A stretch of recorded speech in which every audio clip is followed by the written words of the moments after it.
Secretary of State David Scanlon is seeking a second full term in office, with the House and Senate poised to vote on his renomination next week.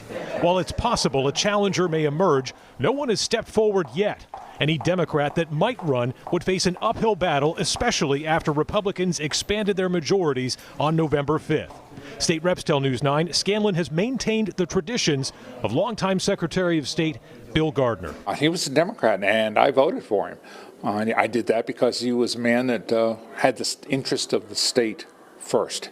And I think he trained Dave very, very well. Scanlon has been on the job since Gardner stepped down in January 2022. New Hampshire's Secretary of State is the chief defender of the New Hampshire primary. Scanlon earned high marks from lawmakers for his handling of the last cycle, in which the DNC tried to take away first-in-the-nation status.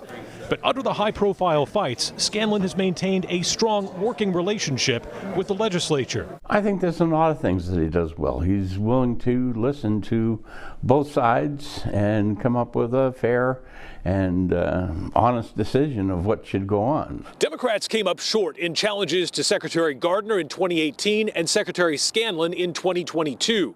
As for next week, that's to be determined.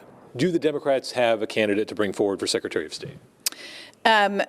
We may see one come forward, but I think regardless of whether we see a formal candidate for Secretary of State, voting rights remain important to Democrats every day. Scanlon says if there's a race, he'll be able to point to results. Our objective is serve the people of the state of New Hampshire in the best way that we can. In Concord, Adam Sexton, WMUR News 9.